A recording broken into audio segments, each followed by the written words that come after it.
Welcome to the Silent Empires.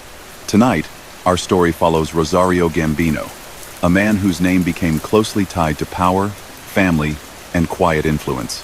Known for his calm presence and sharp business sense, Rosario built his reputation not through noise, but through connections that reached far beyond New York. To some, he was a loyal family man who valued tradition. To others, a figure whose reach symbolized the global era of organized power. Before we begin, like this video, we're aiming for 100 likes in this video. And remember, over 90% of our viewers watch these stories, but haven't subscribed yet. If you enjoy what we do, please subscribe and join our family. It truly helps us keep these powerful stories alive. Share your city and the time you're listening in the comments. Your support motivates us to bring you even more fascinating stories from the underworld. Now close your eyes and imagine the warm nights of New York and Palermo, the quiet exchange of loyalty and trust, and the empire of a man who understood that silence could build power across oceans. Settle in, and let the story of Rosario Gambino guide you into the night. He was born in Palermo during a hard century. The port city had always known commerce, salt air, and the habit of moving goods through narrow streets. War left scars, hunger taught thrift, and survival hardened into a craft that blended caution with ambition. Families in the markets learned to lean on cousins, godfathers, and in-laws for work, protection, introductions, information. People migrated to where opportunity might be found, first to northern Italian factories, then across the ocean. In that world, the last name Gambino carried weight. It tied the family to a larger web of kinship that already stretched from Sicily to New York, where relatives had built power during Prohibition and after.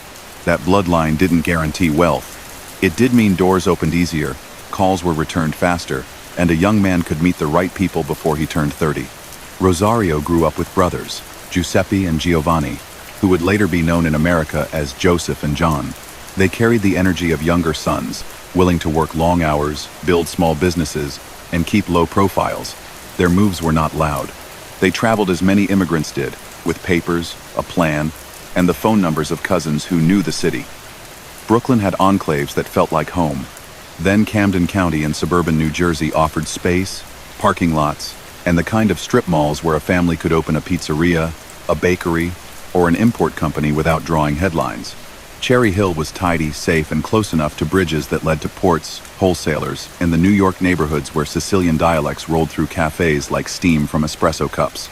By the late 1960s and early 1970s, the brothers had settled into that geography. They worked in food and import trade, moved olive oil, coffee, canned tomatoes, and every staple that stocked an Italian pantry. They watched costs, knew suppliers by first name, and stepped carefully with banks. They also kept ties with the Sicilian Circle, often called Zips, by American-born members of organized crime. Those ties mattered in a period when law enforcement pressure on old-line bosses in New York pushed some operations into quieter corners. A man with roots in Palermo could serve as a bridge between worlds. He could translate habits, honor codes, and business customs across the Atlantic.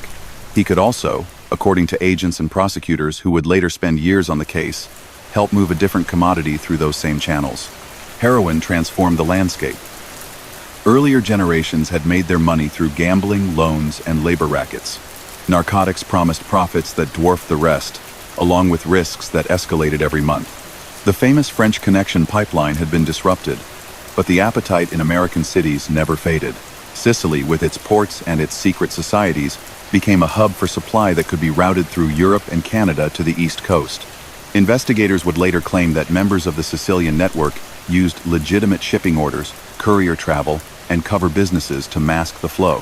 They talked about pizzerias as fronts, a trope that entered pop culture after courtroom testimony detailed how restaurants served as distribution nodes because they had cash registers that rang all day, delivery cars that moved without suspicion, and storage rooms that didn't draw nosy inspectors. In this environment, the brothers from Palermo, in Cherry Hill, gained attention.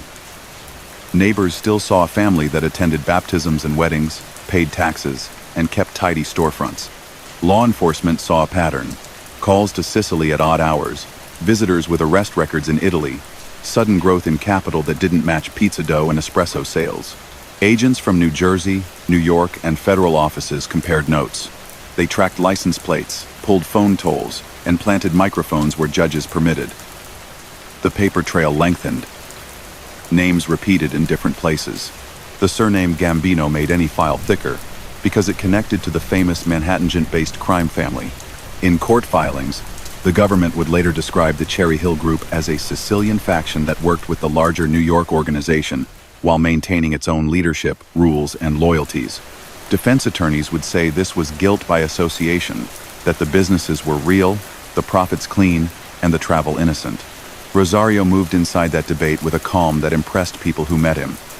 He dressed neatly, spoke with formality, chose words carefully, and kept schedules as if time itself were part of the job. He visited suppliers, checked invoices, and kept meetings short. He did not swagger. He did not need to. Power in that world often appeared as quiet competence. Friends saw him as steady and calculating. Critics inside law enforcement saw the same qualities and read them as concealment. The same gesture, a nod, a half smile, a postponement could look like prudence or like a tactic to keep a network insulated. That ambiguity is what made cases in this area so complex. You needed surveillance, recordings, informants, custom seizures, and corroborating witnesses to turn suspicion into proof.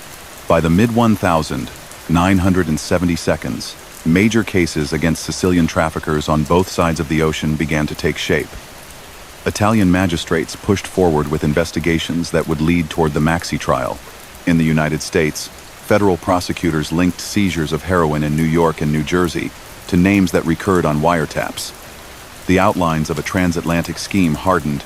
Agents would later testify that wholesale quantities of high-grade heroin came from labs in or near Sicily, controlled by Mafia clans, moved to couriers or hidden in cargo, and ended up in American cities where trusted distributors handled cutting, packaging, and cash collection.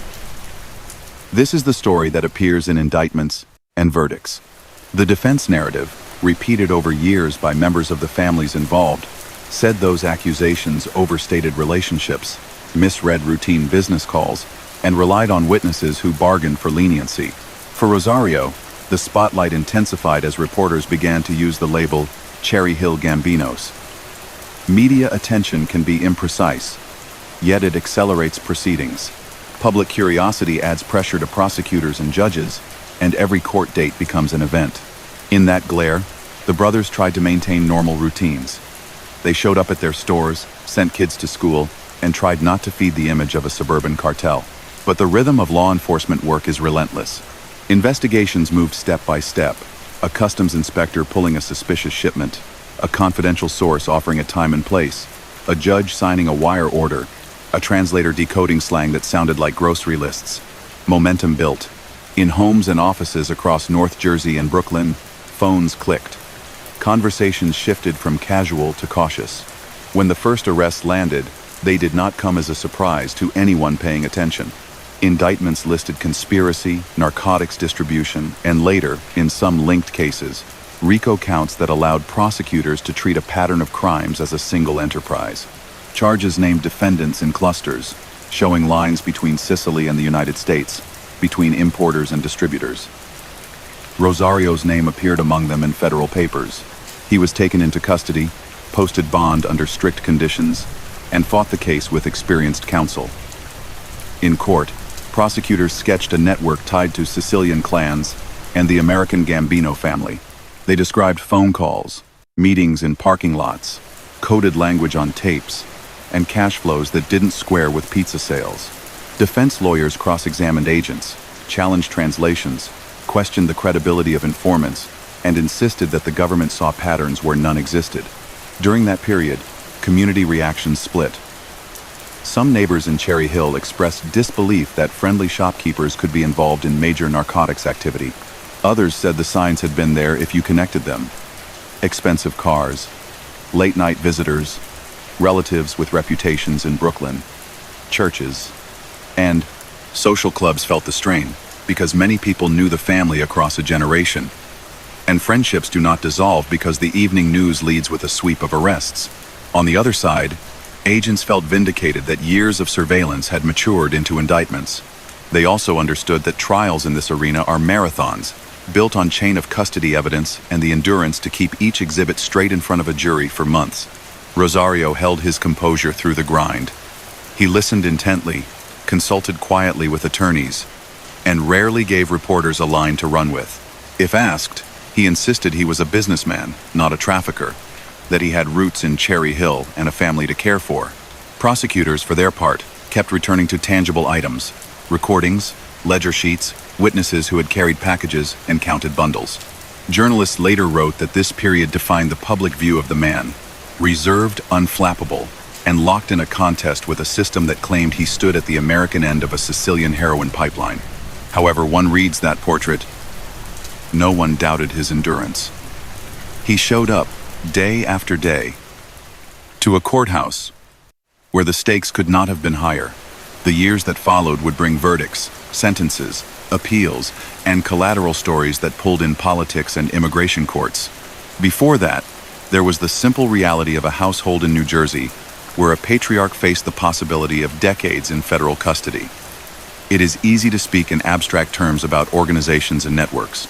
It is different to imagine a dinner table where a father explains to a child why he will not be home for a long time if the jury says the word guilty. That is not sentiment, it is context.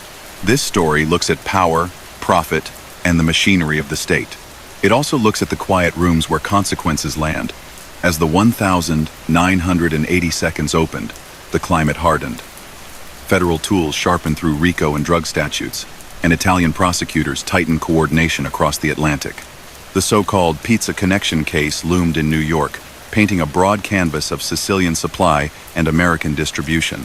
Whether or not particular defendants from Cherry Hill sat in that specific courtroom, the narrative shaped how jurors elsewhere viewed similar evidence.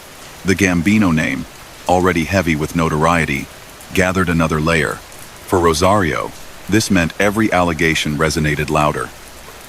Every meeting listed in a transcript felt more sinister to a public primed by headlines. That amplification did not win a case for the government by itself, but it made the road uphill for any defense built on the claim that a pizzeria is just a pizzeria, an import invoice, just a list of pantry goods. Through it all, the portrait that emerges from court records and reporting is not of a reckless man. It is of a planner who understood risk and scale, who relied on family ties and compatriots from Sicily, and who, according to investigators, helped knit a channel that moved narcotics into the United States, while laundering proceeds through legitimate businesses. That is the heart of what the government alleged and what juries in related cases accepted. The opposing view never conceded that core. It argued misunderstanding, overreach, and the dangers of painting ethnic communities with a broad brush. Those two frames collided in courtrooms throughout the decade, shaping how the name Rosario Gambino would be remembered in America. This is not a tale of car chases and shootouts. It is a study in patience. The patience of a man who built a position slowly, the patience of agents who built a case one intercept at a time, and the patience of a justice system that turns months of silence into hours of testimony. When neighbors on that suburban street turned off their porch lights at night, they slept near a story that stretched from a Mediterranean port to a New Jersey cul-de-sac. The mornings looked ordinary. The mail arrived. The shop opened. The phone rang. Yet beneath the surface, the strands tightened, drawing together toward decisions that would fix the trajectory of a life. Before sunrise, the courthouse felt like a train station that never slept. Lawyers shouldered briefcases, clerks toted stacks of files taller than a lunch pail, and a bailiff polished a brass rail, while news crews lugged tripods past a row of vending machines. In the hallway, a translator tested headsets and murmured syllables from Palermo the way a choir warms up before a service. The names on the docket drew gawkers who leaned on benches and tried to guess which coat belonged to a defendant and which to an agent. You could feel a pressure in the air that wasn't loud, just steady, as if the building itself had learned to hold its breath. When the doors opened and people filed in, the quiet had a weight to it. And on the calendar that day sat a case with a surname that had traveled far. United States. V. Gambino. Et Ali. Investigations rarely explode. They accrete. In New Jersey and New York, federal teams had spent years tracing phone calls, tracking cars from parking lots to back rooms, and logging shipments that moved through ports with invoices listing coffee, olives, tomatoes, stainless steel, and restaurant supplies. In that sea of paper, agents said they saw currents that cut beneath the declared cargo.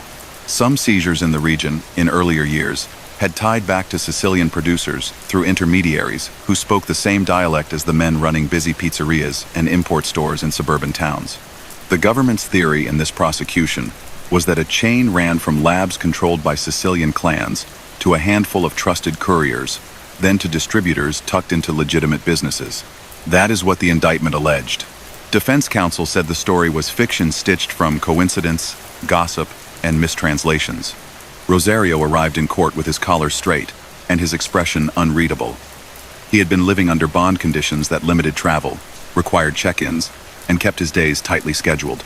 He still visited his shops in Cherry Hill when allowed, signed checks, reviewed invoices, and tried to keep a rhythm of family dinners that made the storm feel far away. Inside the courtroom, routine took over. The judge moved briskly, the jury looked alert, and the first witnesses took oaths that turned whispers in wire rooms into evidence in front of 12 people who had left their jobs for civic duty. The tapes became a character all their own. Agents and translators walked jurors through hours of phone calls that, to an untrained ear, sounded like grocery lists and travel plans. The government argued that key phrases references to suitcases, bread, the good coffee, stood in for quantities, payments, or quality grades. Places named on the calls matched the map of a transatlantic trade. The defense pressed back, line by line, saying the talk was exactly what it sounded like, planning for shipments, family news, restaurant minutes, all wrapped in the shorthand that immigrants adopt when they work and live with people they've known since childhood. More than once, a juror scribbled notes while translators debated whether a single clipped verb meant to bring, to send, or to deliver. A former courier testified under cooperation agreements that reduced his own exposure. He spoke about flights, hotel rooms, code words, and the calm way meetings were set up in cafes where no one raised a voice. Prosecutors used him to bridge the gap between recordings and events. Defense lawyers went to work on him with the usual tools. How much time did he hope to save by testifying? How many lies had he told before he chose to tell this version? Who coached him on the meaning of slang? Cross-examination is a relentless exercise. And when he stepped down, the jurors had heard two portraits. One of a smooth, disciplined network. The other of a man bargaining with the truth to save himself. The government's documents filled a long table. Ledgers, torn pages, phone records, customs paperwork, bank deposits. Some entries had pencil marks that agents said indicated percentages or totals linked to sales. A shipping bill from a pallet of canned tomatoes sat next to a ledger page with the same date and a number that matched a code heard on a wire. It was circumstantial, the defense reminded the panel. Not a photograph of cash on a table. Not a lab report with fingerprints.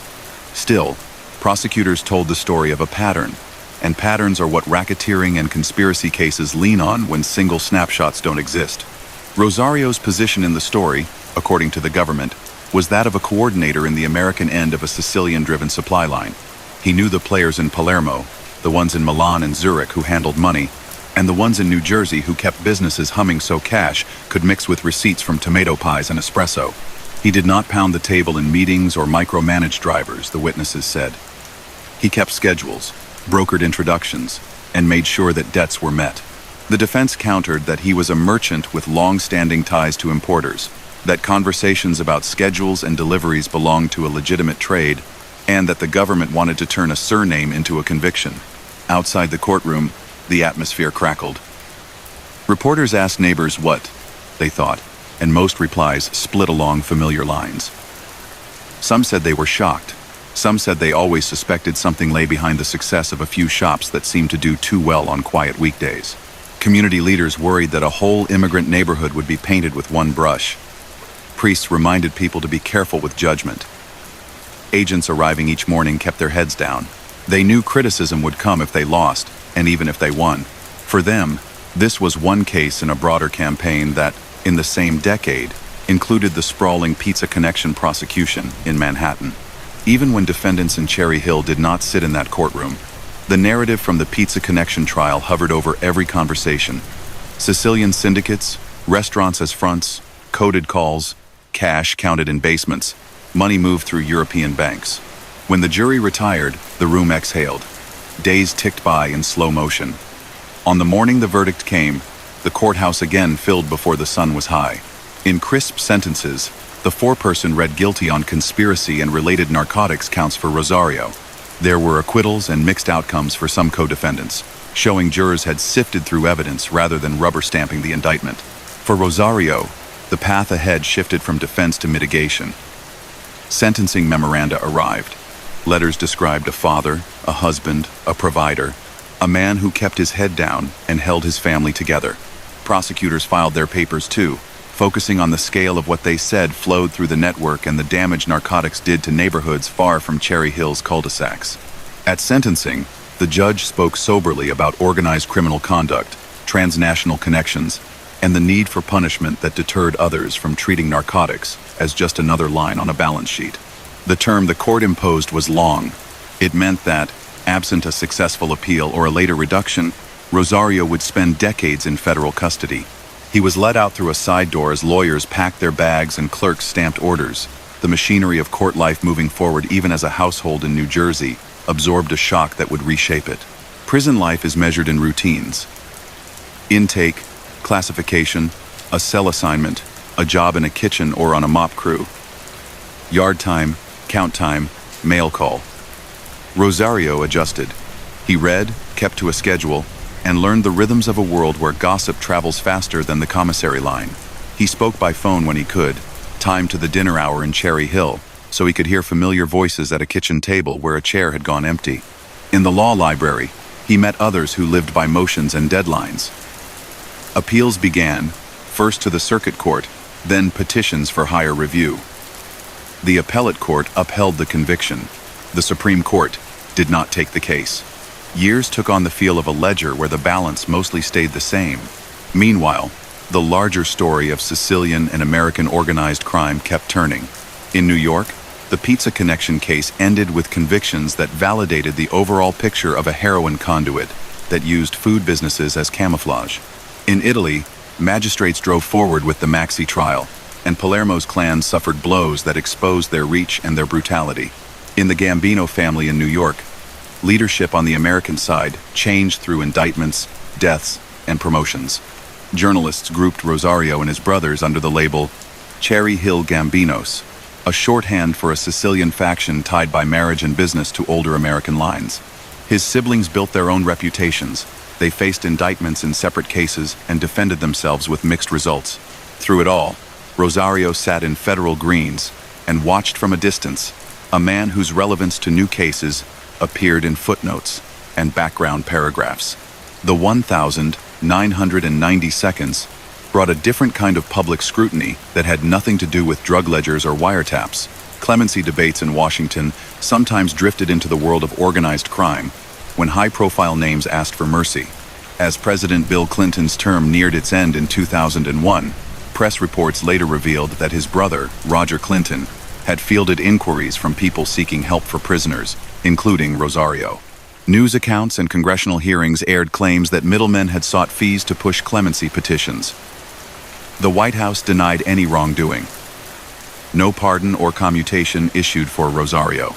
The spectacle still left an imprint.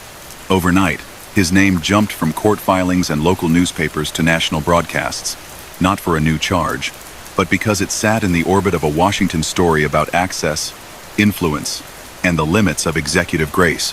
Inside prison, human time kept moving. Children grew up. Elders passed. Holidays arrived in the same order each year, marked by special menus and a slightly looser schedule. If you have never watched years slide by on a calendar you cannot control, it is hard to understand the endurance required just to keep a steady mind. By the mid-2000s, after more than 2 decades in custody, his status changed. Release from the Bureau of Prisons did not mean a return to cherry trees and Sunday sauce. Immigration authorities took custody because his narcotics conviction counted as an aggravated felony under U.S. immigration law. Removal proceedings began. He fought them in immigration court and federal appeals, arguing on health and humanitarian grounds. Some rulings paused the process. Others cleared the way. He remained in detention, a different kind of confinement governed by a different set of rules. While those legal battles played out, his reputation remained a point of contention. Supporters said he had paid for his crimes and should be sent home if America no longer wanted him, allowed to live quietly with family in Palermo. Critics said a long sentence for heroin trafficking deserved no sympathy, and that deportation was a proper end to a case that had consumed so much effort to build. For immigration judges, the task was not a referendum on sympathy. It was a matter of statutes, case law, and the mechanics of diplomatic paperwork that must be in place before a plane door closes. By 2009, after extended litigation, he was removed to Italy, where prosecutors in Palermo had kept files that traced back to the same years that defined his American case. Returning did not erase history. It placed him within the reach of a judicial system that had endured its own wars against organized crime. Italian investigators, who had watched him from afar while he served time in the United States, reviewed his record and examined whether charges under Italian law remained viable. Health concerns and age framed this next chapter, and hearings there moved more slowly than in his younger years. Even so, his name surfaced from time to time in Italian press, often summarized as a former U.S. prisoner linked in the past to transatlantic narcotics routes. From a storyteller's point of view, these decades show a man defined not by outbursts but by steadiness.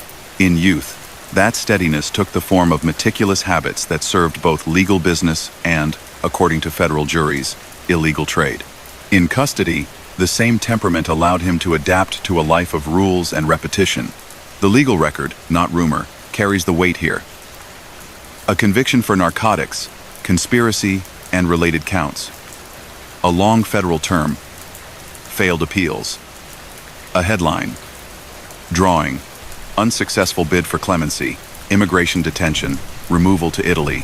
Around those fixed points, swirl debates that have filled books and documentaries about the reach of Sicilian syndicates, the way cash-heavy businesses can be used to hide other revenues, and the costs borne by communities when narcotics become another product on an international spreadsheet.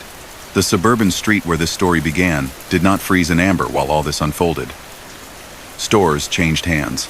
Children who rode bikes past those shops left for college, came back for holidays, and found new awnings in place of old ones. In Cherry Hill, you can drive past a strip mall and have no idea that, decades ago, people argued about what work really took place behind those glass doors. In Palermo, you can sit in a cafe and hear older men talk about the years when bosses fell and when prosecutors carried on under constant threat. Between those two places lies the path Rosario walked. It is not glamorous. It is not romantic. It is a sequence of choices, investigations, trials, and consequences, all documented in court records that outlast headlines. Even without dramatics, the human element remains. A man who learned to keep his voice low watched as the state laid out, detail by detail, a case that convinced a jury beyond a reasonable doubt. He went away for a long time. When he came back across the ocean, it was as a deportee with a file that never stops following him. However one feels about him indignation, fascination, or a colder curiosity about how such networks operate, the record allows for clarity. He was not a myth. He was a participant in a real marketplace that exploited the hunger for profit at the cost of public health. And he faced the punishments that such choices bring in systems designed, however imperfectly, to stop them. There is a temptation to search for a twist, a revelation that rewrites the past or redeems the present. In this case, the arc so far resists that urge. The most arresting moments are procedural, not cinematic. A judge denying a motion, a clerk stamping a deportation order, a translator debating a syllable on a tape from 1978. Those are the moments that shaped Rosario's life after the porch lights dimmed and the suitcase in the hallway gathered dust. The next phase took place on Italian soil, conducted in rooms where the language on the microphones matched the language of his childhood, and where the questions turned to what, if anything, remained to prove under a different flag.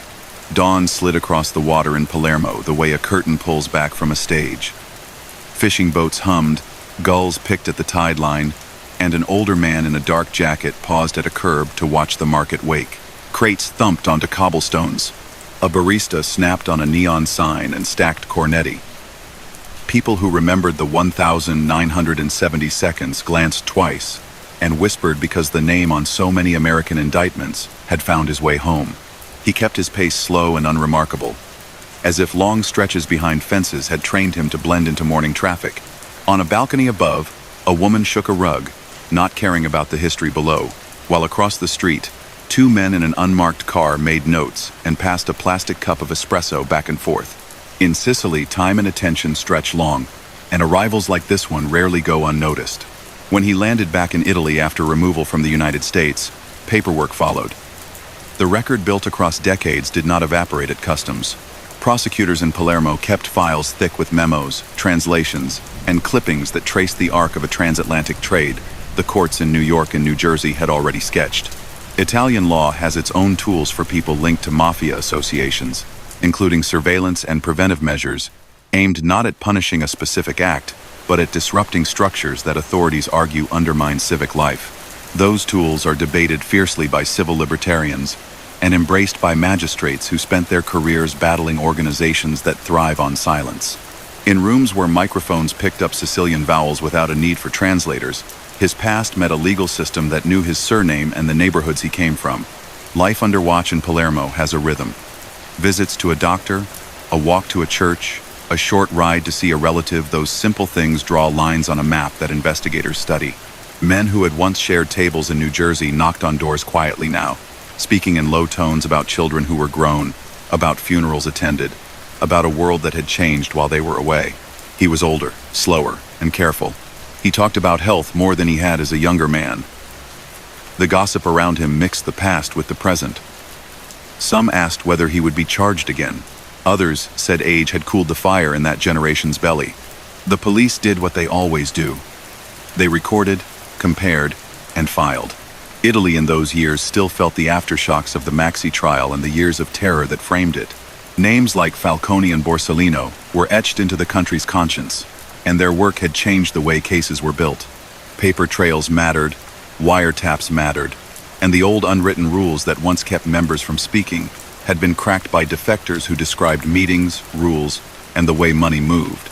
The Inzerillo clan, whose flight abroad during the brutal early 1980 seconds had sent relatives to the United States, was part of this story.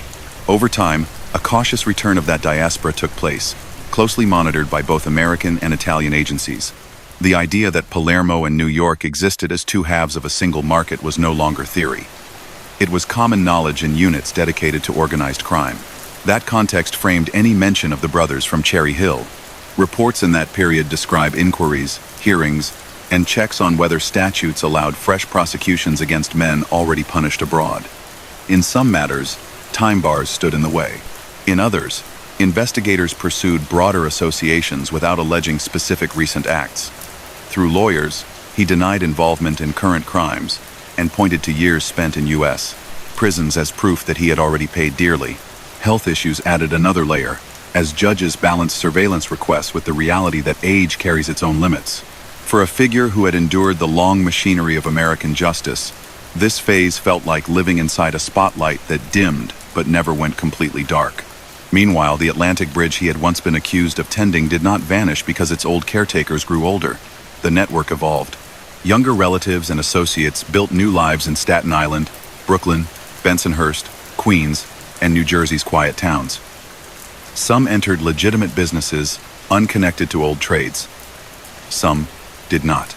Operations in 2008, known as Old Bridge in the United States, highlighted this evolution, outlining ties between the Gambino family in New York and Sicilian counterparts, including families around Passo di Regano in Palermo. That action drew attention precisely because it showed the staying power of relationships seeded in the years when pizzerias and import companies served as the stage for larger things. Even when his name did not appear on a new indictment, journalists updated the file by reminding readers where he fit in the family tree and the logistical history. Personal life during this season was quieter than the headlines. He visited with siblings when possible, and spoke with children who had spent their formative years visiting someone behind glass or over a monitored phone line. The tone of those conversations changed as roles shifted. Sons and daughters now talked to him about their jobs, their own households, and the ordinary grind that keeps a family upright. He had time to sit and read. He ate simple meals that suited his stomach, watched soccer, and attended mass. Ordinary rituals matter to people who lost long stretches of ordinary days. The city outside those small comforts was not the Palermo of his youth. Tourists filled piazzas in summer. Cruise ships emptied crowds onto sidewalks. International students took photos where, in earlier decades, people kept their heads down.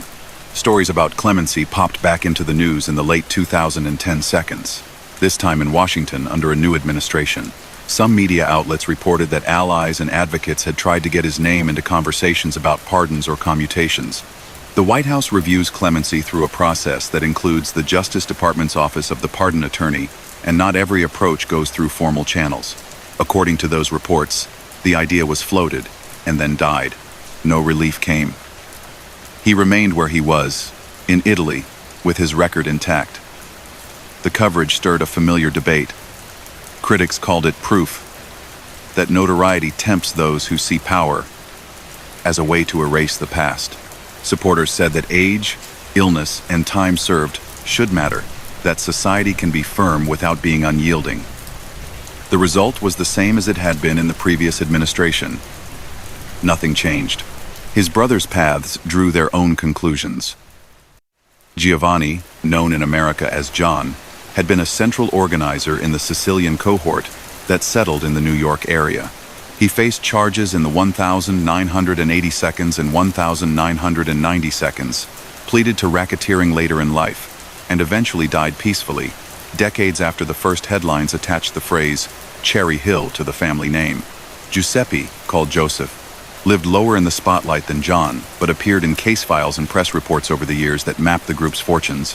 Like many who came up in that era, their story had a long middle and few fireworks at the end.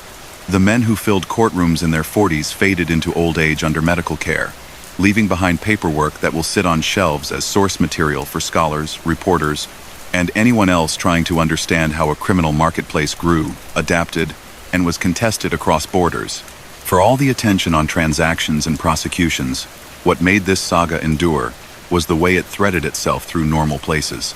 The shops in Cherry Hill where families bought pastries or pizza were the same rooms that investigators took photos of when they wrote affidavits describing meetings.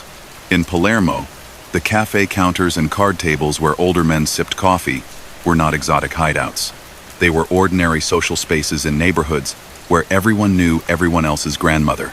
That blending of everyday life with high-stakes crime turned out to be both an advantage for the network and, ultimately, one of its vulnerabilities.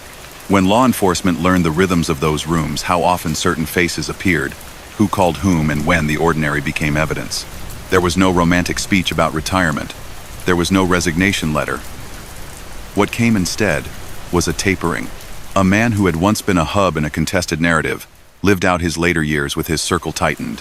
He paid attention to appointments, took medications, and kept his moves predictable, because that is the easiest way to live under watch. Friends who visited avoided hot topics.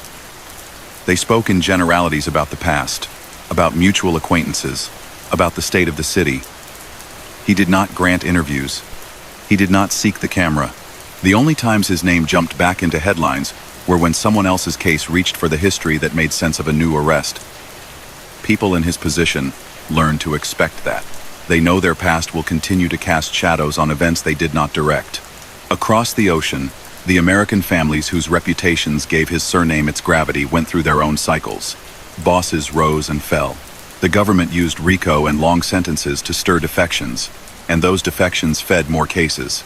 Some younger men found that the costs of that life outstripped the returns. Others kept at it because the pull of tradition and the easy logic of cash businesses promised a path more familiar than any office job. The Sicilian link, once prized for discretion and discipline, lost some of its cachet as globalization made every racket more complex. Credit cards chipped away at the cash economy. Customs grew more sophisticated. Technology both helped and hurt illicit planners. Encrypted apps made private contact easier, while digital surveillance gave investigators new tools to map networks that were once foggy.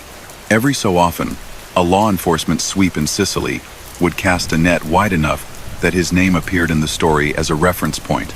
The allegations in those files centered on others, on current players hustling to hold territory or to rebuild old roots.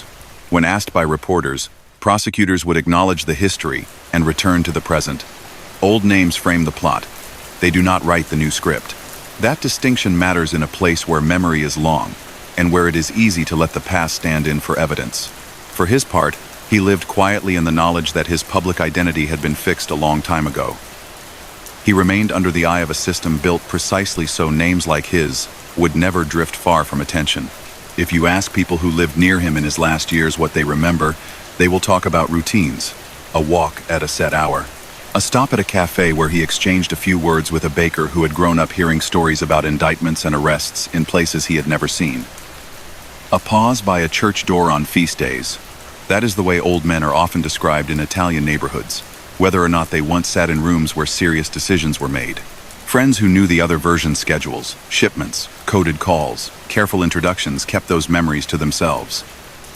They might admit that he was good at what he did, whatever name one gives it. They would also say he did his time, and that in their code, that matters. As the calendar moved past 2020, the world dealt with a pandemic that changed even the most private lives. Lockdowns in Italy made the streets empty for weeks at a stretch. For someone who had spent years inside institutions built on confinement, the quiet might have felt familiar. He stayed inside, like everyone else, and waited out a threat that no judge or prosecutor had summoned. In those months, old men in Palermo watched television and thought about mortality. He was not different in that regard.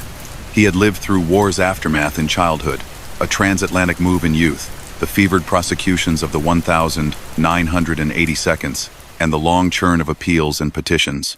The last stretch was contemplative by necessity. Italian press later reported that he died in 2,023 inches. Palermo, an end that came without drama. The notice traveled quickly across the same channels that once carried alerts about arrests. Commentators recycled thumbnail sketches. Sicilian roots, Cherry Hill, heroin cases, a White House clemency footnote, deportation, a quiet finish. People who had followed the saga for decades nodded at the summary.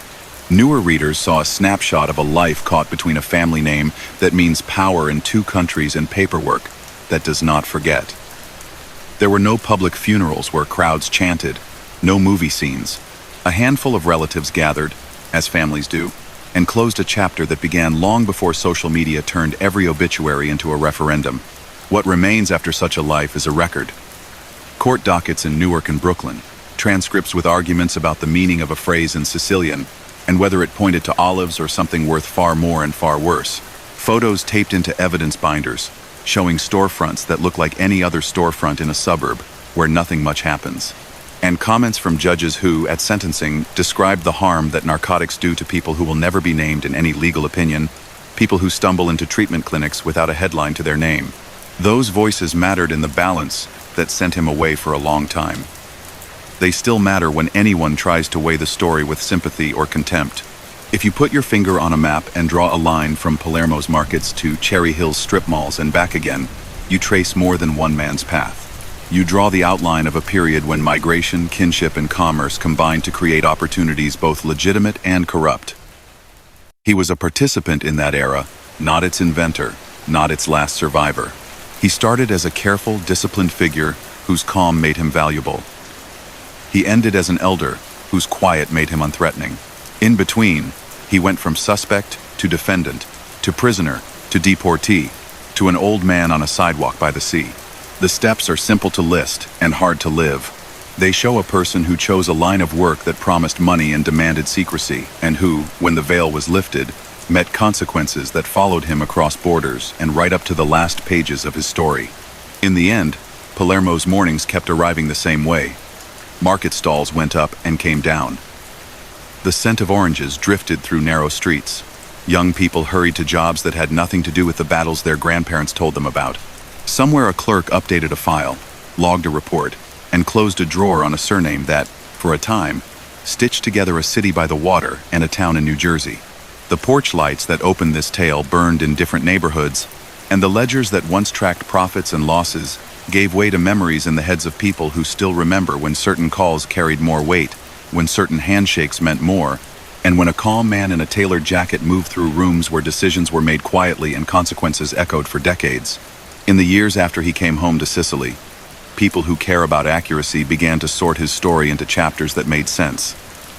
They pulled together court transcripts, shipping records, immigration files, and interviews with agents who had retired but still remembered the scent of tomato sauce in back rooms where microphones once hid.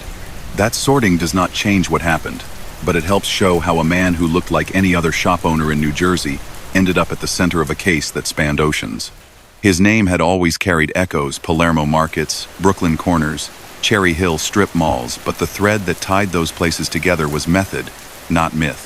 He worked carefully, built ties patiently, and according to juries and judges on 2 continents, used businesses that sold staples of Italian life to hide a more profitable trade. The method rested on trust. Sicilian-born associates who had grown up near one another believed in kinship and long memory. That bond helped them move shipments through an ordinary landscape without attracting nosy attention. Cash-heavy restaurants and import companies gave them a way to mix proceeds with legitimate income. The paperwork was real. Pallets of olive oil and coffee actually arrived at docks and warehouses.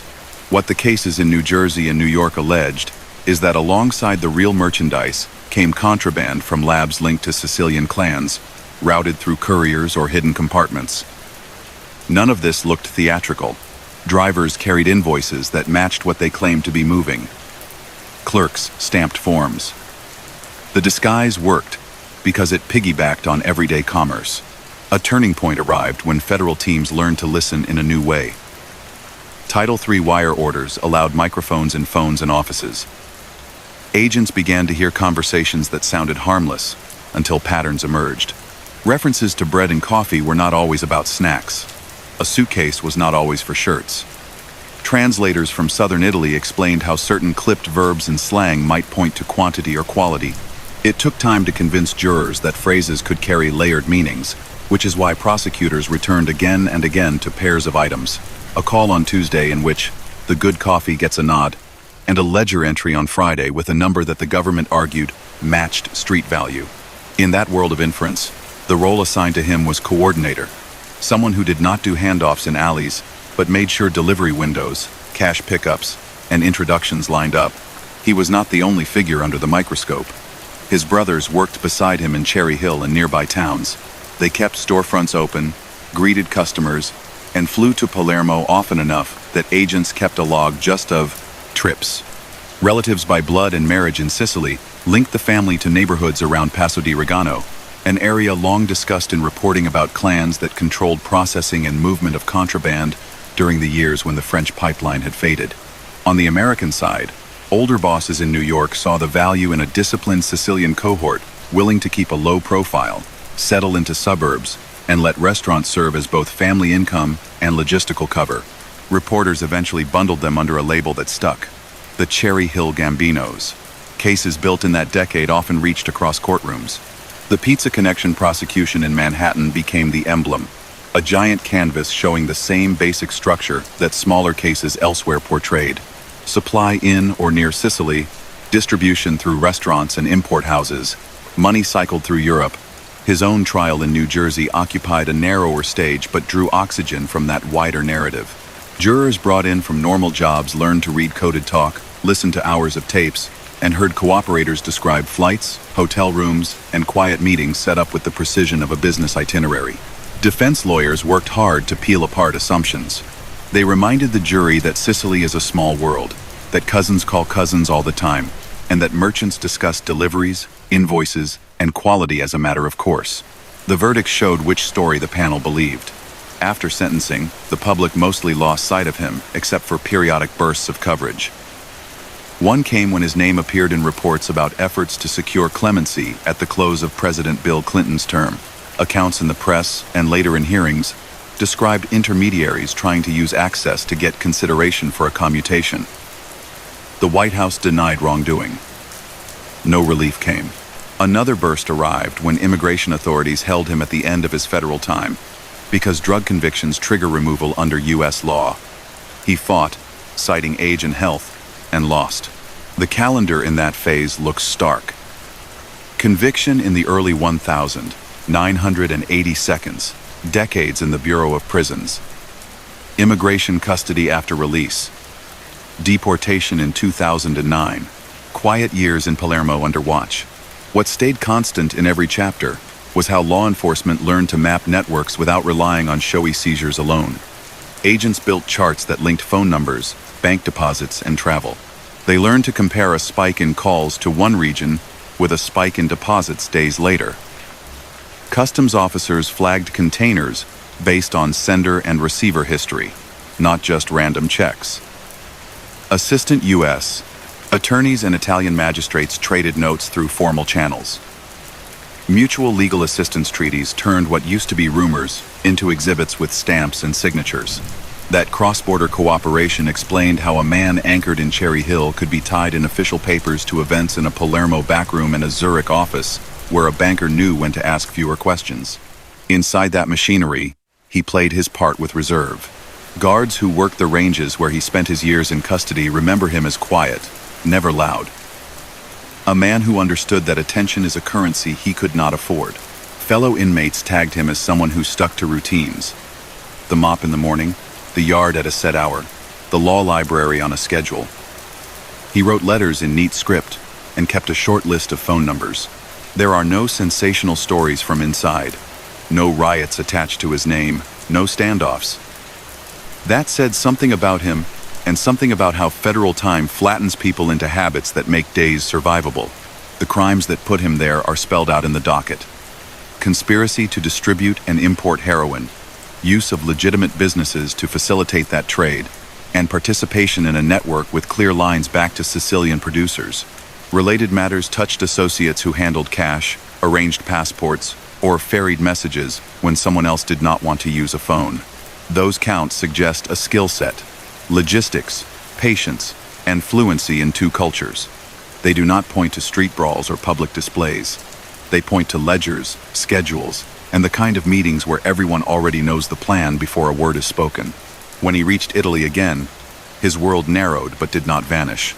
He still found a seat at a cafe in the morning, still exchanged a few words with people who remembered him as a young man, and still kept appointments with lawyers who watched the calendar for hearings that reviewed conditions placed on him by local authorities. Preventive measures in Italy often include orders that limit movement or require periodic check-ins. Those orders do not accuse a person of a fresh offense. They reflect a court's belief that past conduct and present associations warrant attention. Critics argue that such tools can feel like punishment without trial. Supporters answer that organizations rooted in silence and loyalty require a different kind of response. His case sat in the middle of that debate, a test of how a society balances memory with law. The deaths of his brothers marked a closing in the family saga. Joseph passed first, his obituary a short notice that reminded readers of the shops and the old headlines. John died years later, a more public figure whose name had appeared in large cases on both sides of the ocean. Their departure told a generational story. Men who had ridden the wave of post-war migration, built a hybrid life in America and Sicily, and helped run a market that law enforcement spent decades trying to stop, were now elders. With them went know-how, contacts, and a certain discipline that had defined the Sicilian cohort in New York for years. Younger relatives and associates faced a different landscape. More surveillance cameras, more digital trails, a population less willing to hold its tongue when phones record everything. Across the United States, the way people remembered the Cherry Hill period grew hazier as storefronts changed hands. You could walk into a pizzeria in South Jersey in the 2010 seconds and have no idea that agents once sat across the street in vans, listening to what they hoped would be the call that made the case. When the old story did surface, it usually came attached to a new case. Prosecutors in 2008 ran an operation dubbed Old Bridge that mapped ties between New York figures and Sicilian counterparts. A map that looked like an updated version of the one drawn in the 1980 seconds. His name did not sit in the center of those papers, but journalists used the occasion to remind readers how the bridge got built in the first place. By the time press in Italy reported his death in 2023, the arc felt complete. The notices were spare. They put dates next to cities, listed the major case that defined his public identity, mentioned the failed clemency bid that had brushed against Washington, and noted his removal back to Sicily. Friends and critics alike accepted that summary because it matched the record. No one pretended he had invented the path he walked. He was a participant, a useful one, in a system that thrived on discretion and family ties. He made choices, earned money, and absorbed consequences. Those who lost people to addiction never forgot that the market he aided inflicted pain far from the rooms where deals were planned. Judges said as much at sentencing, making clear that the harm counted in treatment centers and on streets, not just in ledgers and wire summaries. Looking back, the lesson investigators often repeat is about patience. It took years to turn suspicions about coded talk in a cafe into a verdict that could survive appeals. It took more years to move through immigration court and then onto a plane. It took a lifetime for a boy from Palermo to become a shopkeeper in Cherry Hill, then a defendant, then a number in a federal system, then an older man under watch in the city where he had started. That long view can be dull on the page, but it is how real cases work. The moments that thrill in movies, raids, sirens, confessions, made up a tiny slice of the timeline. Most of the work was done by people reading, listening, filing, and waiting. There is also a lesson for communities. The same things that make immigrant neighborhoods strong, tight bonds, shared language, mutual aid, can be used by people who want to hide wrongdoing. The fix is not to tear those bonds apart, but to build trust with law enforcement so that the rare bad actor cannot use culture as a shield. In Cherry Hill, priests, coaches, and shop owners watched a story unfold that forced them to say both things at once: that they loved their community and that they would not deny what some members did. In Palermo, neighbors did something similar, holding pride in their city while refusing to pretend the past had not happened. He lived at the point where those truths met. Even the technical parts of his story carry a human tone if you look closely. A line on a customs form that did not match a shipment date meant a clerk noticed a mismatch late in the day after staring at forms for hours. A translation that made sense of a clipped verb meant a linguist heard a shade of meaning that others missed. A judge's order approving a wire meant a careful explanation survived scrutiny. Those little acts, performed by people whose names will never run in headlines, are why the case did not collapse under its own weight. The same applies to defense lawyers who cross-examined witnesses to ensure that only solid evidence reached the jury. A system that sends someone away for decades owes that level of care. And in his case, the record shows the fights were hard and the rulings deliberate. What does his life say to the next generation? It shows that a calm manner and a tidy storefront can mask harm that will find you eventually. It shows that even in a world that prizes loyalty, the state can gather enough proof to pierce silence. It shows that age does not erase the past. And it shows that communities endure. Palermo and Cherry Hill kept moving. Markets opened each morning. Schools held classes. People married and had children who will never know why an older neighbor once got quiet when a particular name came up. The world moves on. The paper trail remains. In the end, the story does not ask for pity or applause. It asks for clear eyes. He was an able organizer in a trade that prosecutors proved in court. He did long time. He returned to where he began and died there after years of watchful quiet. Around those facts, people will draw their own conclusions based on experience and values. Some will file his name alongside other figures from a difficult era. Others will study the structure that made his role possible so they can keep new versions from growing in the shadows of cities where life looks ordinary until you look twice. Archivists will tell you that stories like his live in boxes. Cardboard, labeled in thick marker. Stacked on a shelf, where the air smells like old paper and glue. Pull one down, and you will find phone records with edges browned by time, index cards with names and numbers, transcripts printed on thin sheets that rustle when you turn them, and photographs of storefronts in New Jersey that look like any other storefront to anyone not trained to look twice. Those boxes capture the life he built, the choices he made, and the way the state learned to turn suspicion into proof that could stand up to a judge with a gavel and a calendar full of cases. If you sit with them long enough, the glamour people imagine fades, and the habits that mattered rise to the surface. Punctuality, tight circles, coded talk, cash. The reason those habits worked for so long is that they mirrored legitimate business. Restaurants, bakeries, and import warehouses run on deliveries, invoices, phone calls, and bulky shipments that arrive at odd hours. A man who knows how to manage olive oil and coffee knows how to move other things through the same channels. That is the simple logic that prosecutors drew in their arguments when they traced supply from Sicily to the East Coast.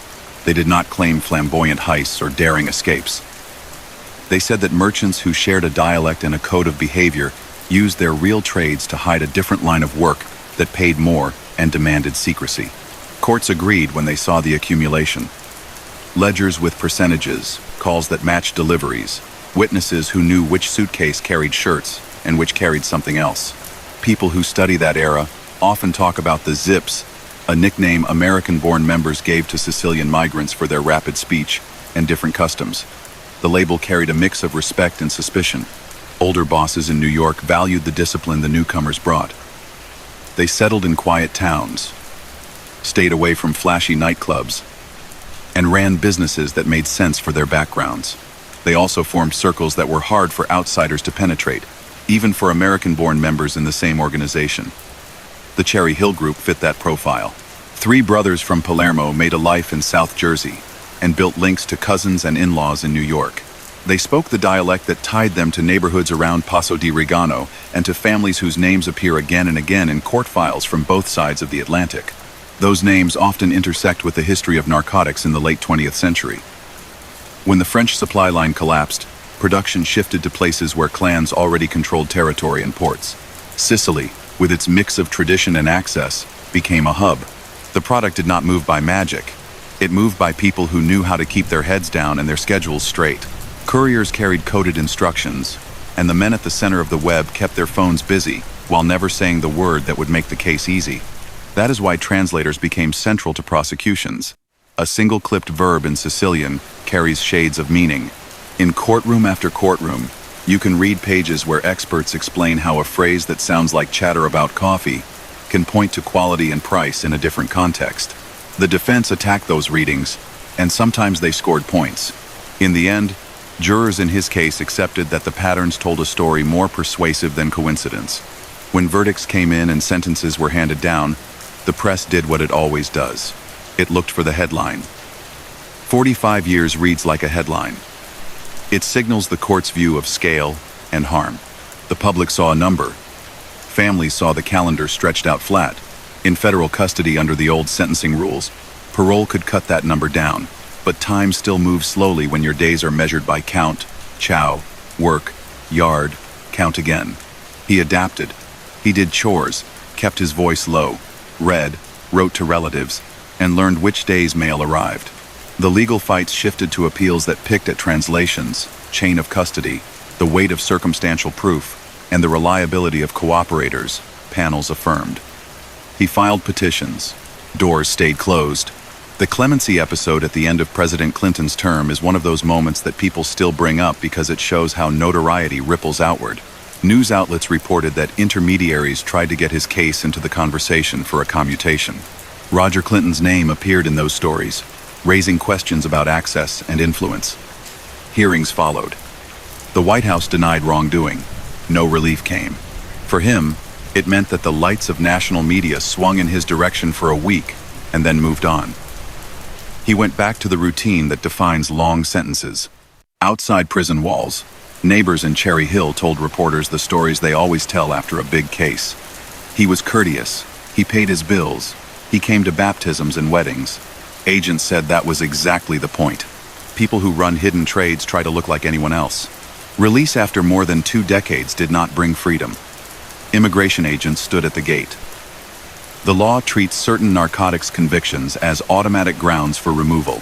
He went from a prison to a detention center and then into immigration court, where the rules differ, the relief is narrow, and the questions turn on statutes rather than sympathy. He argued age and health. Judges weighed those claims against the law's rigidity. After litigation that stretched across years, he boarded a flight in 2009 and returned to Palermo with a file that Italian authorities knew well. The welcome home was paperwork and watchful eyes. People at the airport did not need to be told he was no tourist. On Italian soil, he moved through a system shaped by decades of struggle against criminal groups that had terrorized the island. The law created tools that allow courts to monitor people whose associations suggest risk. Those measures sparked debate in every decade since they were adopted. Supporters say they are necessary against organizations that rely on silence, family ties, and violence by proxy. Critics say they flirt with punishment without conviction. His case landed in the middle of that argument because he had a long American record and a surname that carried history. Yet he was an older man with health issues and no fresh charges. Judges imposed conditions that kept him on a short leash. He complied and kept his world small. Meanwhile, the web he had once helped sustain evolved. Younger men who grew up hearing about Cherry Hill and Bensonhurst adapted to a landscape full of cameras, data trails, and international banking rules. Old habits persisted. Cash businesses, coded talk, careful introductions. New tools appeared. Encrypted messaging, social media, and digital records that cut both ways. Law enforcement updated its playbook as well. Mutual legal assistance turned cross-border rumors into shareable evidence. Analysts used phone geolocation, financial analytics, and link analysis to draw maps that did not exist in the 1,980 seconds. Operations with names like Old Bridge in 2008 showed that the ties between New York and Palermo had not snapped. They had shifted. Even when his name did not sit on a new charge sheet, it appeared in the background because history frames the present. The human part of his later years looked quiet. He saw doctors, sat on balconies, attended mass, and kept his walks predictable. The people who visited learned to speak about grandchildren and errands, not about business, past or present. He did not give interviews. He did not chase publicity. Every once in a while, a reporter called a relative to ask for confirmation of a detail for a retrospective, and the answer came in clipped sentences that offered little beyond what was already published. That reticence matched the way he had lived before prison. No flourish, no speeches, no brags, just the even tone of a man who preferred to be a line item rather than a headline. If you look for lessons in his path, one of them sits in the way evidence was built. Prosecutors did not win with a single dramatic seizure. They won by layering facts until the pattern became hard to ignore. A call here, a ledger there, a travel record that matched a phone spike, a bank deposit that landed 2 days after a conversation about good coffee. Each piece looked ordinary. Together they told a story. Defense lawyers attacked the links, and their work mattered. It forced the state to tighten every chain, to prove every translation, to nail down every date. That process is messy to watch, tedious even, but it is how a free society keeps power from turning rumor into punishment. In his case, after months of testimony, a jury concluded the accumulation crossed the line from suspicion to proof beyond a reasonable doubt. Another lesson is about how immigrant communities work. The same loyalty that makes a neighborhood strong can shelter people who turn that trust toward harm. The solution is not to flatten culture, but to build bridges between law enforcement and civic life so that criminal actors cannot use heritage as camouflage. In Cherry Hill, priests and shopkeepers learned to live with both pride and honesty. They defended the good name of families who worked hard and condemned the choices of men who turned a profit that hurt strangers far away. In Palermo, citizens who marched in memory of judges killed in the line of duty did something similar. They honored identity while refusing to pretend the past wasn't ugly. He stood at the crossroads of those truths, his life a case study in what happens when loyalty meets the state's long memory. People sometimes ask whether he ever expressed regret. The record does not supply an answer. Court transcripts capture lawyers and judges, not private thoughts. Prison files record discipline and medical visits, not confessions of the soul. Interviews were not his style. What remains are the outcomes. He served a long sentence. He fought for relief and lost. He was returned to the city that made him and lived under supervision there. If remorse existed, it existed in rooms with curtains drawn and family at the table. If it did not, the consequences still landed. Law does not wait for a feeling. By the time Italian papers ran obituaries in 2023 noting his passing, his story had become a summary most readers could recite. Sicilian origins, Cherry Hill businesses, investigations that linked phone calls and ledgers to shipments, a federal conviction and a long term, a bid for clemency that became a Washington sideshow and went nowhere. Immigration detention and removal. Years in Palermo, under watch. A quiet end. That is the arc, stripped of ornament. It is neither myth nor melodrama. It is how a certain kind of life unfolds when the state keeps pace. What followed his death was as subdued as the life he led in public. A few lines in national papers, longer pieces in outlets that cover organized crime as a beat, and a wave of social media posts that mixed fascination with fatigue. Former agents texted each other old case numbers. Lawyers who had stood on opposite sides shared memories of translators arguing over a verb in Sicilian. People in Cherry Hill shook their heads at how far the story had traveled from those tidy storefronts.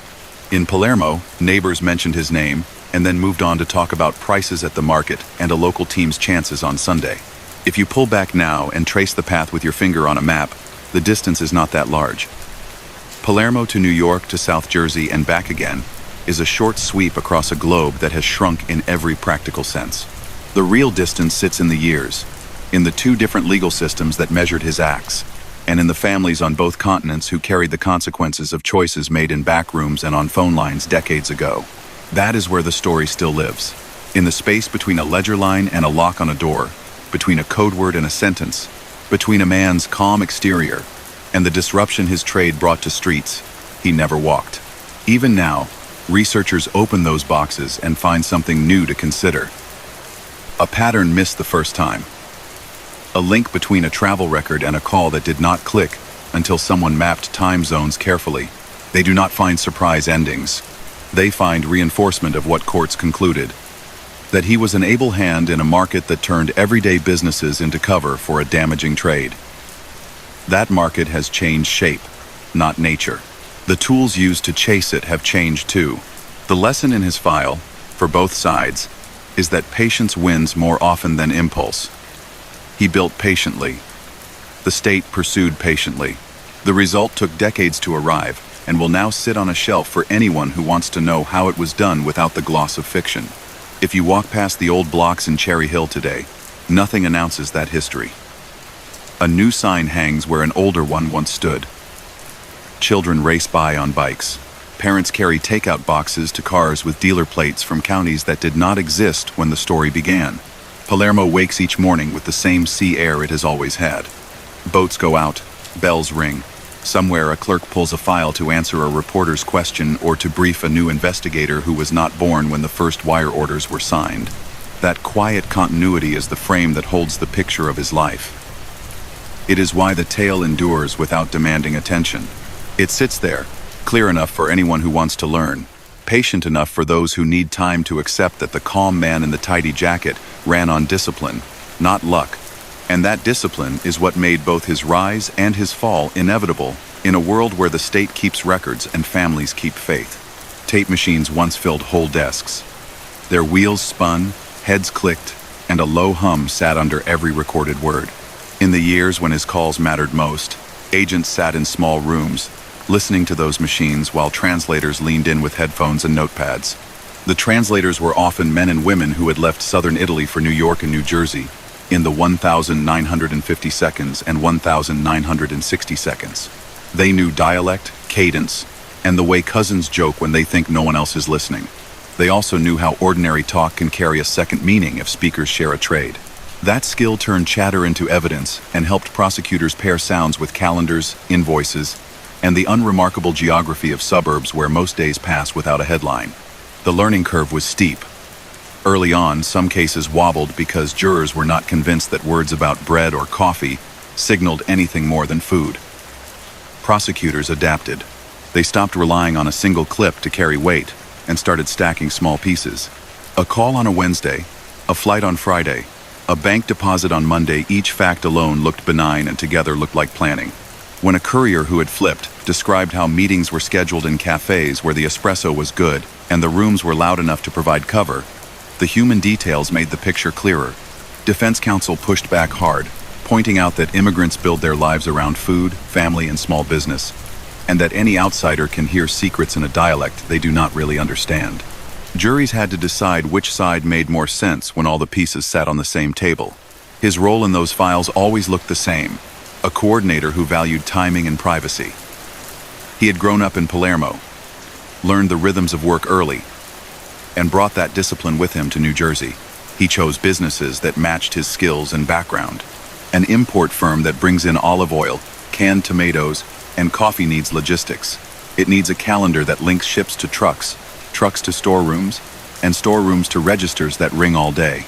According to federal indictments and verdicts, he used that legitimate web to mask a more profitable stream. Nothing about that setup required dramatics. It required a phone, a ledger, a few trusted couriers, and the ability to blend. People sometimes imagine cash counting in dim rooms. The real financial picture was more subtle. Bulk money did move, but so did trade-based tricks that mixed real and fake numbers on invoices. A shipment might be undervalued on paper, so that extra money could travel disguised as a normal business expense. Some cash found its way through Europe, where banks in Milan or Zurich handled deposits with fewer questions in those years. In court, agents talked about flights that aligned with balance changes and about wire transfers that seemed small until you added them up across a month. It was boring work to describe and careful work to prove. The punishment that followed made clear that judges believed the accumulation. Across the ocean, Italian magistrates mapped their own charts. Article 416 bis of the Italian Criminal Code, born in the 1980 seconds after hard lessons, allowed courts to charge people with association to a mafia-type group if proof showed participation in a network defined by intimidation, silence, and control. That statute differs from the U.S., focus on specific conspiracies, but shares the idea that patterns matter. Tommaso Buscetta, a Sicilian who turned state's witness, explained structure to Judge Falcone and later to American prosecutors. His testimony drew lines between clans in Palermo and contacts in New York who shared blood, marriage, and business interests. Those lines never quoted a single spectacular order. They showed how long relationships move goods and money without a dispute loud enough to hit a front page. The big courtroom drama of that era, the Pizza Connection trial, closed in 1987 with convictions that made the broader narrative hard to ignore. Gaetano Badalamenti, once a Palermo boss, was found guilty of running a scheme that moved heroin through pizzerias and similar businesses. His case did not list every name from every connected circle, but it confirmed the model: supply in Sicily, distribution in American eateries and wholesalers, profit cycling through Europe. The Cherry Hill Group stood near that model, even when their charges moved through a different courtroom. Reporters, never shy with shorthand, folded separate prosecutions into one public memory. His last name, famous in New York for reasons that predated him, pushed every paragraph higher on the page. Back in New Jersey, the path from indictment to verdict went through the mechanics of federal court. Wiretap applications required detailed affidavits. Judges demanded proof that other methods had failed or were too dangerous. Minimization rules forced agents to stop listening when calls turned to family matters. When transcripts hit the courtroom, defense teams tracked every second to argue that a key line meant what it sounded like. A few cooperators sat in the witness chair, men who had carried bags, made calls, or booked hotel rooms. They walked through plans with a calm that offended some and fascinated others. Why trust them now? Defense lawyers asked that question with force. Prosecutors answered with documents and recordings that matched the tale. The verdict that sent him away for decades read like the end of a chapter and the start of a longer one. Under older federal rules, parole existed. That meant a sentence of 45 years could shrink depending on behavior and board decisions. He adjusted to a world of alarms, counts, and jobs that fill hours. Mops, kitchen shifts, laundry. Inside those walls, nothing about his name mattered. Staff cared if you followed orders and kept schedules. That suited him. He had spent a lifetime following a plan. Now the plan belonged to someone else. On the outside, his brothers kept their own routines. Joseph stayed quieter than John, whose name appeared in multiple cases over the decades, and who eventually pleaded to racketeering before dying in his 70s. Their public profiles diverged, but their origin was the same. Palermo, born men who turned Cherry Hill into a base. They raised families, ran businesses, and watched their world shift as American bosses fought among themselves. The 1985 hit on Paul Castellano and the rise of John Gotti rearranged the New York landscape. Through those storms, the Sicilian cohort kept its posture. Discreet, methodical, useful. His own story banged against Washington in a way few could have predicted. As President Bill Clinton's term closed, coverage flared around efforts by intermediaries to secure clemency for people with long sentences. Reporters said his name was among those put forward, and that Roger Clinton had been approached about making calls. Hearings aired the claims. The White House insisted the process remained proper. No commutation came. The effect on him was nil. He stayed where he was. The effect on public memory was larger. Suddenly, dinner table conversations in households far from New Jersey included his surname and the word pardon in the same breath. Parole placed him into immigration custody, a handoff that often surprises families. ICE uses county facilities and dedicated centers, so the day after release can look exactly like the day before, just with a different badge on a guard's shirt. His case turned on laws that classify certain drug convictions as aggravated felonies. Relief is rare, but lawyers try. They raise health, age, and, in some cases, risk of harm if returned. For men tied to Sicilian clans, the question of risk carried real tension in the 1,990 seconds when rival factions used murder to settle accounts. By the late 2000s, a kind of uneasy return had begun for the Inzerillo diaspora, sanctioned by newer bosses who valued profit over vendetta. That shift undercut claims that a man in his 60s or 70s faced automatic danger on landing. Judges looked at those facts and at his record and signed orders that put him on a flight. Landing in Palermo with that history brought him into a system that had built preventive tools after too much bloodshed. Supervisory orders limited movement, required check-ins, and allowed police to watch without waiting for a fresh crime. Civil libertarians attacked those measures as punishment without conviction. Many residents, remembering funerals for judges and officers, accepted them as necessary. He complied, saw doctors, and kept a low profile. Press items landed every so often, usually in roundups that list familiar names, not because of new crimes but because of old gravity. As years rolled forward, law enforcement kept plowing.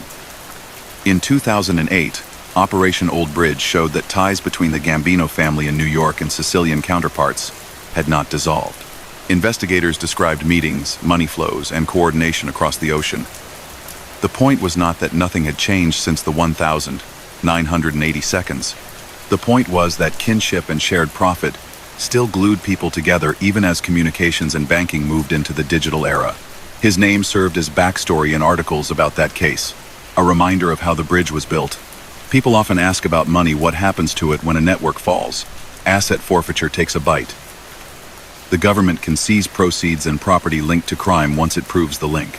That can include cash, accounts, even restaurants if judges agree they were used to further the scheme. In practice, much of the money is gone by the time a gavel falls. It has been spent, moved, broken into smaller pools, or lost in currency swaps. In his files, forfeiture orders sit alongside the judgment of conviction. They do not make victims whole or erase harm. They serve as a penalty and a warning to anyone who thinks a cash-heavy cover will save their profits. Another question that never dies is how much violence sat behind his case. The answer is that the U.S. record against him focused on drugs, conspiracy, and the use of legitimate businesses to hide that trade. It did not charge him with murder or with ordering attacks. That does not mean the market he served was gentle. It means the proof that reached a jury centered on narcotics. Prosecutors at sentencing spoke about the social damage caused by heroin and the way profit in one suburb can feed harm in another city hundreds of miles away. That framing avoided glamour and focused on outcomes.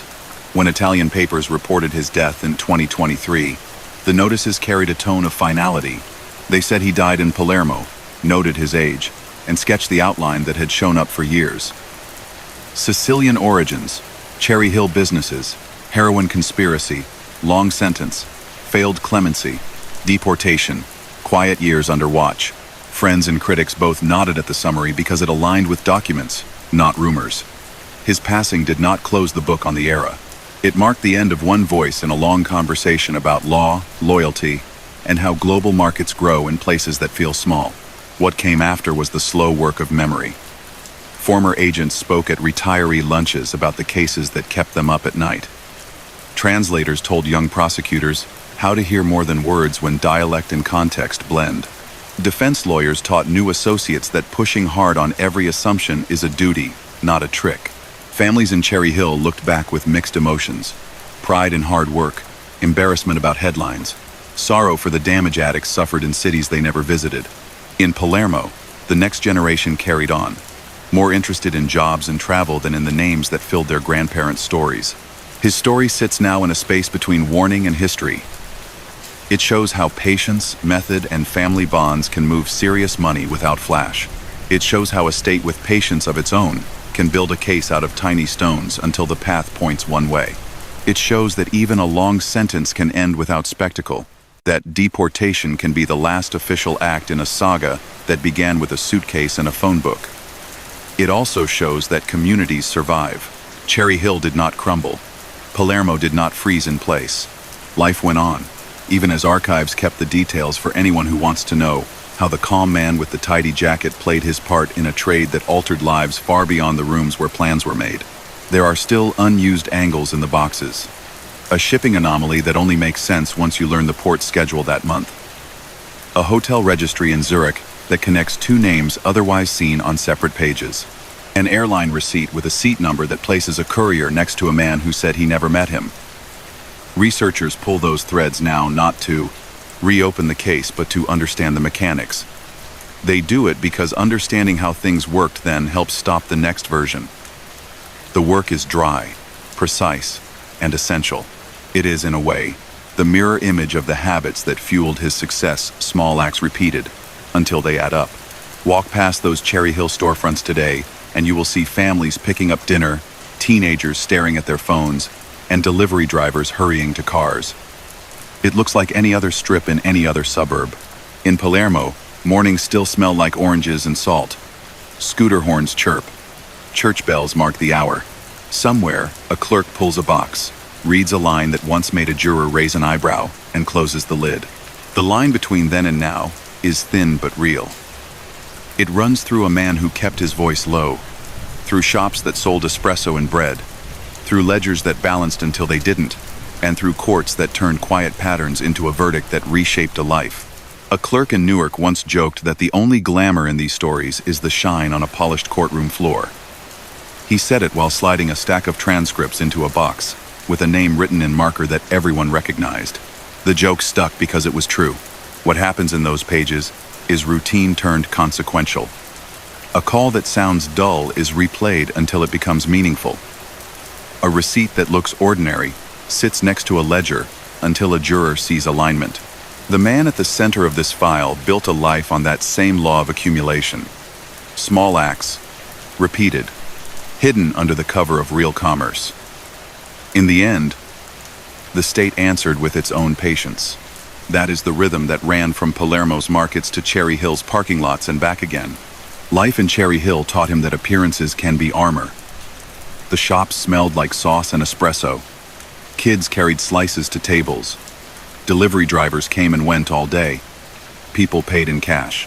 Those are the ingredients of a thriving eatery, and as later argued in court, the perfect place to mix unremarkable income with profits better left unnoted. The cover worked in part because no one wanted to see anything else. Neighbors liked the convenience. Local priests liked full collection baskets. City officials liked permits filed on time and taxes paid. The brothers kept it that way with punctuality and calm. They were always there, always steady, always courteous. What drew federal attention was the mismatch between that calm surface and the patterns that emerged in data. Calls to Sicily clustered around shipping dates. Flights to European hubs popped up before deposits. Visitors with certain last names appeared in photographs taken in parking lots behind restaurants that never seemed to slow down. When agents scribbled those links on whiteboards, the web looked less like chance and more like a plan. The story prosecutors told later was spare. Supply from Sicily through trusted couriers, distribution through food businesses, and money moved through a blend of cash and foreign banking. It was not cinematic, and it did not need to be. It was effective until it wasn't. Inside the investigation rooms, translators taught younger agents how to hear what mattered. Dialect clips words down to bone. A phrase about good beans might be nothing, or it might tell you quality and timing if you know who is speaking and why. The man they were listening to favored neutrality. He didn't bark orders. He asked if a thing was ready, if guests had arrived, if our friend had called. Defense attorneys later insisted those were the phrases of a man in the food trade. Prosecutors said they were the phrases of a coordinator who avoided words that would trigger alarms. The jury chose a side after weeks of exhibits. In court, his history mattered because it explained why he had access. A boy from Palermo grows into a man who knows both the old neighborhoods and the new ones. He speaks in vowels that mark him as from a particular corner of the island. He knows which cousins married which in-laws. He can call a number in Paso de Regano and be received as family. And he can stand in a strip mall in South Jersey and be seen as a good neighbor. That bridge is rare and valuable in any business. In the one detailed in the indictment, it was central. He used it, and when the government made its case, that bridge became the frame for every exhibit. The case itself closed with a sentence so long that people in the gallery drew breath. 45 years sounded like life measured in calendars stacked one on top of another. Under the rules in place then, parole could reduce the time, and it did. But not enough to make the years feel short. He adapted, as he had always adapted, by building a routine and sticking to it. He worked, he read, he called home, he stayed out of trouble. The Bureau of Prisons measures days, not reputations. You move where the file says you move. You see the people the schedule says you see. That sameness either breaks you or keeps you steady. He leaned into steadiness. Beyond the walls, the map kept changing. In New York, leadership shifted at the top of the Gambino family after Paul Castellano's murder in 1985 and John Gotti's rise. Federal pressure increased through the late 1980 seconds and 1990 seconds as prosecutors used RICO to charge patterns of behavior rather than isolated acts. The Sicilian cohort, including men tied by blood and marriage to the Gambino name, continued to operate with the same restraint that had made them valuable in the first place. They rarely sought splashy ventures. They delivered reliability. That is what allies remember. A meeting made on time. A debt repaid exactly as promised. A phone answered on the second ring. He was pulled into Washington's orbit when names floated across the clemency lists near the close of President Bill Clinton's term. The reasons were simple. Age, time served, a claim that mercy would not harm the public. Then came the noise. Press reports said intermediaries had tried to use connections to push his case, and Roger Clinton's name appeared in that coverage.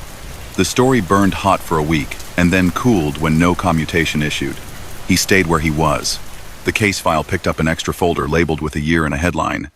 The sentence remained the sentence. When parole came, immigration stepped forward. His conviction qualified as an aggravated felony under U.S. law, a category that leaves little room for discretion. He argued ill health and family ties. In another era, he might have claimed danger in Sicily, but by the late 2000s, a cautious reconciliation had taken hold that allowed certain exiles to return under conditions. The courts weighed the record and ordered removal. In 2009, he flew back to the island that had given him his start. Paper met paper at the airport. Italian authorities did not need introductions. They knew the name, the history, and the context. Italy's answer to men like him blends law with memory. Preventive measures restrict movement and require regular reporting. They are not convictions. They are acknowledgments of risk, shaped by decades when judges and police were targets. He complied. He saw doctors. He sat on balconies and watched scooters cut through traffic. Reports in the press named him in roundups that served as reminders rather than revelations. He was no longer a moving part. He was a fixed point around which other stories turned. Meanwhile, operations like Old Bridge in 2008 showed that the bridge he once tended still stood. Investigators described contact between New York figures and Sicilian families, updated for a world of encrypted calls and globalized finance. The core never changed: kinship, trust, and profit. Younger men replaced older ones, just as younger agents replaced the ones who had chased him in the 1,980 seconds. The material changed: apps instead of payphones, spreadsheets instead of ledgers, but the pattern held. Journalists used his past as a shorthand to explain why new names mattered. What made his story endure beyond the courtroom is that it touched ordinary spaces. The harm of heroin does not show up in a single dramatic scene. It shows up in clinics and living rooms, in relatives waiting for calls that don't come, in neighborhoods far from the shops where cash drawers click all day. Judges said as much when they explained sentences in cases like his. The market that paid him, according to court findings, took from people who never knew his face.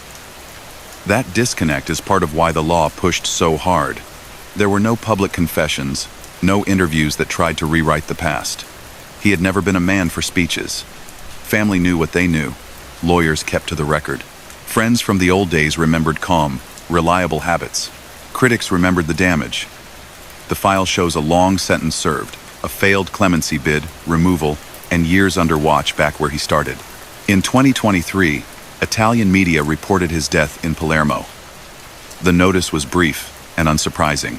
A chapter closed without flourish. Afterward, the retellings grew cleaner. Summaries compressed decades into a few lines. Sicilian, born organizer. Cherry Hill businesses. Narcotics conspiracy. 45-year sentence. Parole to immigration custody. Deportation. Quiet years. Death. For some, that brevity felt like justice, no more space than the facts require. For others, it felt like a warning. This is how a life built on concealment ends, with the public only ever seeing the outline. Either way, the file remains. And in it, a set of lessons. One is about patience, on both sides. He built slowly, trusting time and tight circles. The state answered with wire orders, translators, and years of legwork. Another is about how normal life can carry hidden cargo. A line cook flipping dough is part of a family's dinner, and, as proven in court in that era, can also be one wall away from an operation that moves far more harmful goods.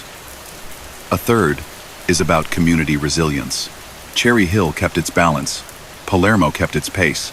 People went to work, raised kids, and told stories that made sense of what had happened without letting it define every day.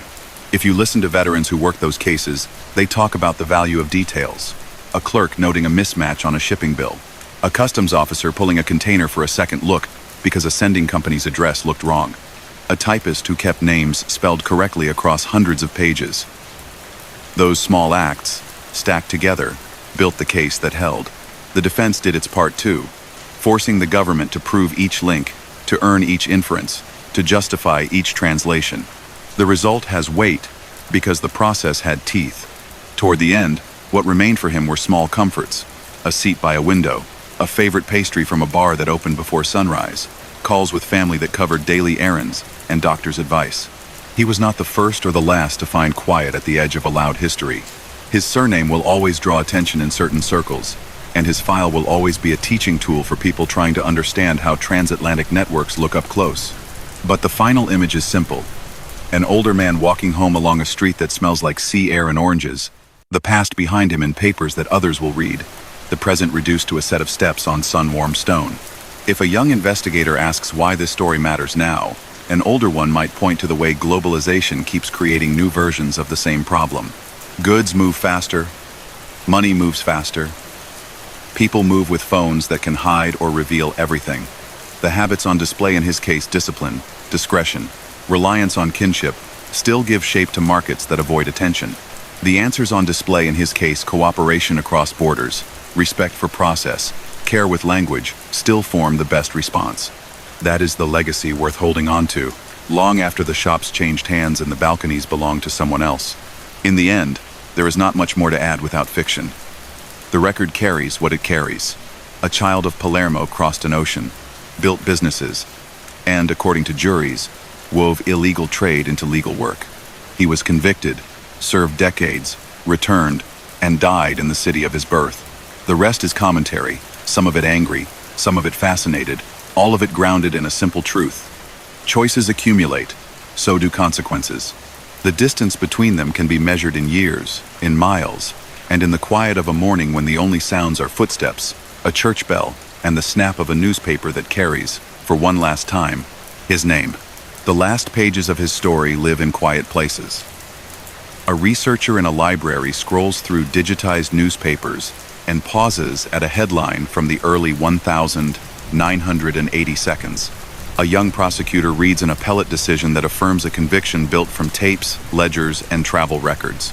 A student writing a thesis on cross-border crime pins a small map to a corkboard with 3 points marked: Palermo, New York, South Jersey. None of them need a dramatized ending. The real account is enough.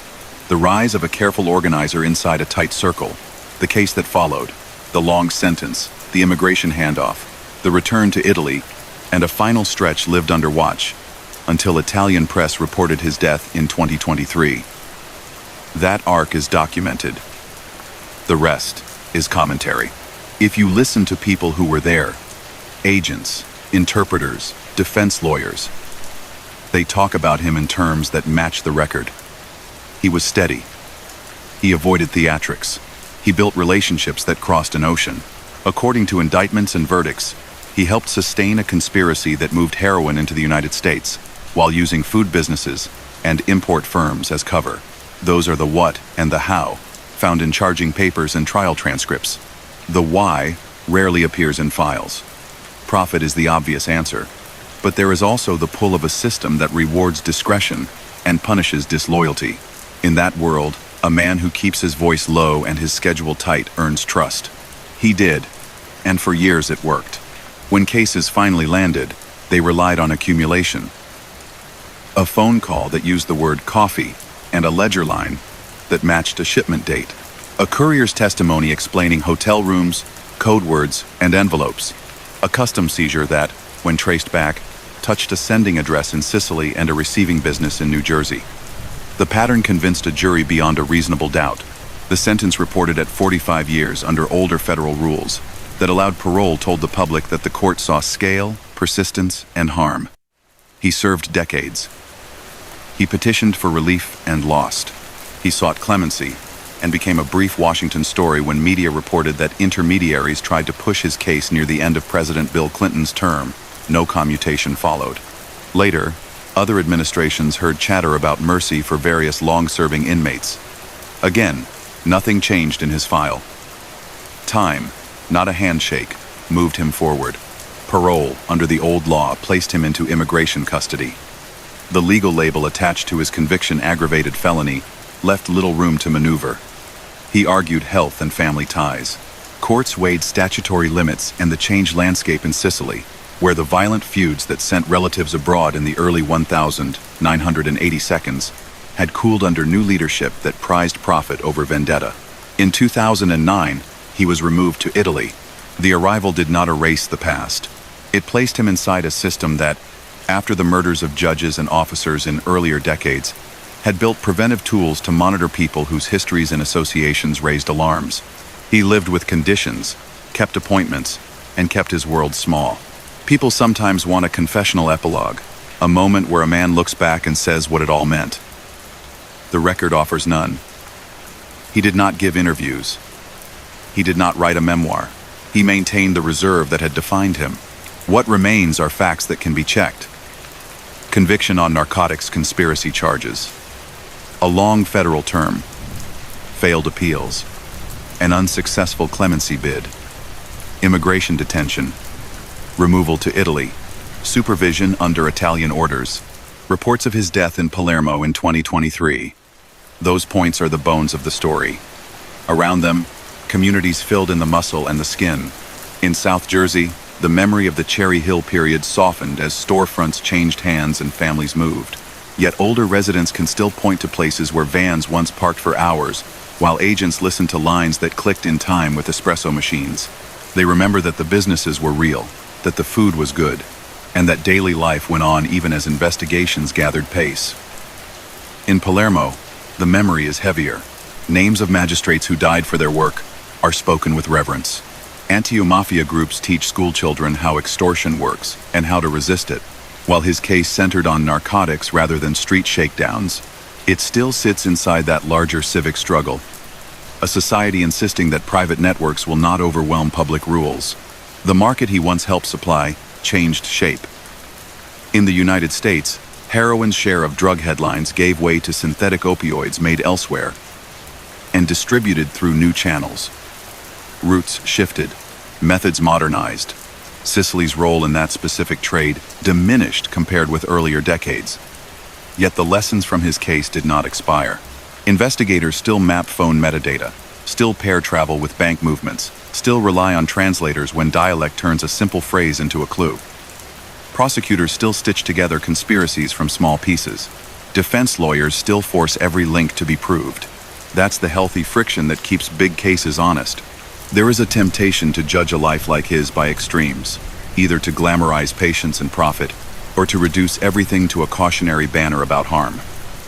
The better view is plainer. He was skillful at managing people and schedules. He moved comfortably across two cultures and used that fluency to build a position. According to courts, he wove illegal trade into legal commerce. He was caught, convicted, and punished. He returned to the island that raised him and lived out his days without public outbursts. People who lost relatives to addiction feel no need to parse temperament. People who study organized crime focus on structure. Both perspectives can sit side by side without canceling each other. If you open the file, the small human notes stand out.